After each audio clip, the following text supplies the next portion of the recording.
Welcome to Mr. Brandt's 5th grade Everyday Math Review. In today's video, we're going to be going over lesson 3.8, which is renaming fractions and mixed numbers. Our first example we're going to start with is 3 1/3, and we want to give 3 1/3 a different name. So the first thing we're going to do is we're going to look at this denominator, and the denominator tells, remember the denominator tells us how many pieces make up a whole. So for each whole, there's going to be 3 pieces.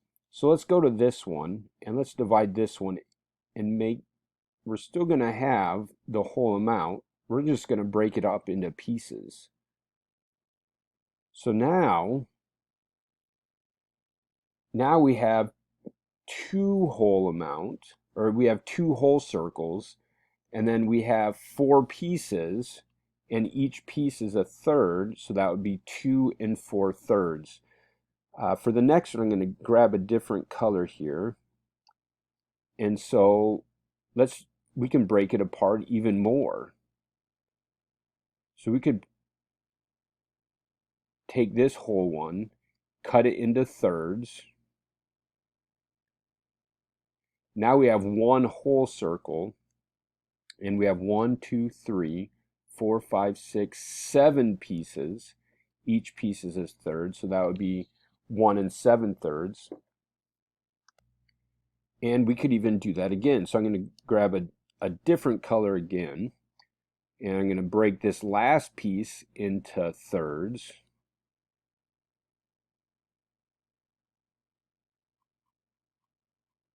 So I don't have any whole pieces left, but I have 1, 2, 3, 4, 5, 6, 7, 8, 9, 10. I have 10 pieces. Each piece is 1/3, so that would be 10 1/3. Or excuse me, that would be 10 thirds. If you want, you can make a 0, and you can make 0 10/3, but it's not necessary. So 3 1/3, 2 4/3, 1 7/3, and 10/3 all are equal. They're just represented in a different way. For our next example, we're going to go with the fraction 7/2, and as you can see, I have 1, 2, 3, 4, 5, 6, 7 halves represented. And we're going to go the other way. We're going to trade pieces for wholes. And so instead of, it's like gluing them back together.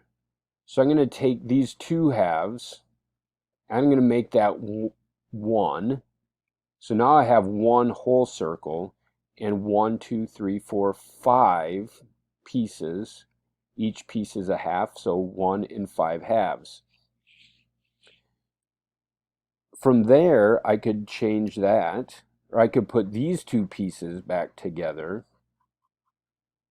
Now I have 2 whole pieces and 1, 2, 3 pieces left over, so that would be 2 3 halves. Then I could take these 2 pieces and put them back together, which would give me 3 whole circles, and I'd have 1 piece left, which would be 1/2.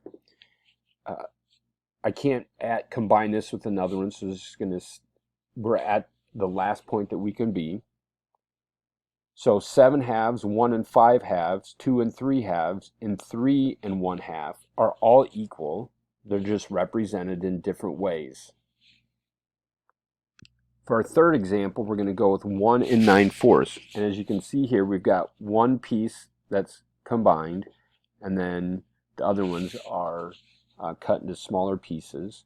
So the first thing that we could do with this one is we could take this whole amount, and since it's into fourths, we could cut that into fourths.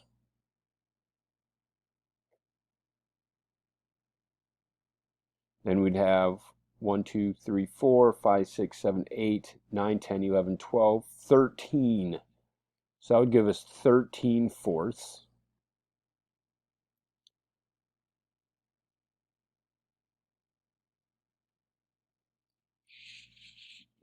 Or we could start with our 1 9/4, and we could combine these together, combine those pieces back together, which would give us our original circle and a second one.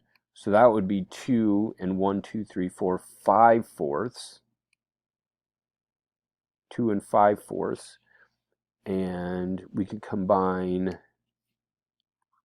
these four together. So now we'd have 3 whole circles and 1/4 left over. So again, all of those are the same amount. It's just different ways to represent that amount. Hopefully, as we were going through those, you kind of noticed a pattern. We are going to get to a point where we won't be using pictures to do this. We'll be following an algorithm or using other strategies. And so from here, let's move on to the practice problem. And the practice for lesson 3.8 is some multiplication. There's a 3-digit by a 2-digit and a 2-digit by a 1-digit.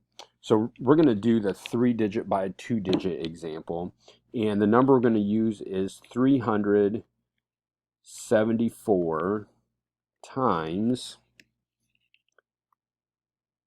56.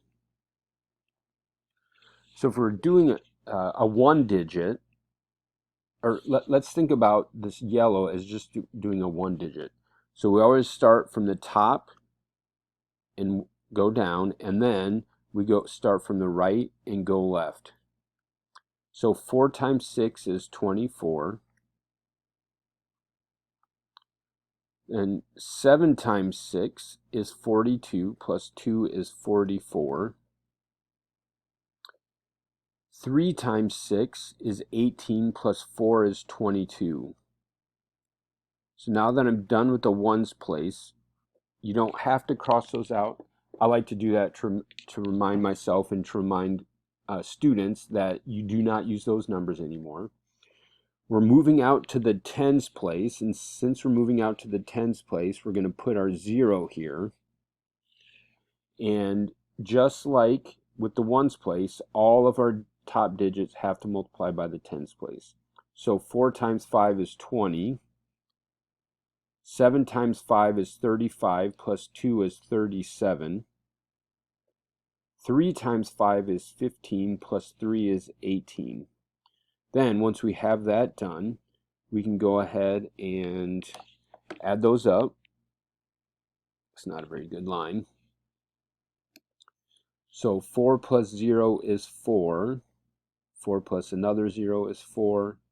2 plus 7 is 9. 2 plus 8 is 10. 1 plus 1 is 2. So that gives us an answer of 20,944. Hope this video was helpful. Like, I hope all videos are helpful. Have a great night, and make sure you get some help on this if you run into problems.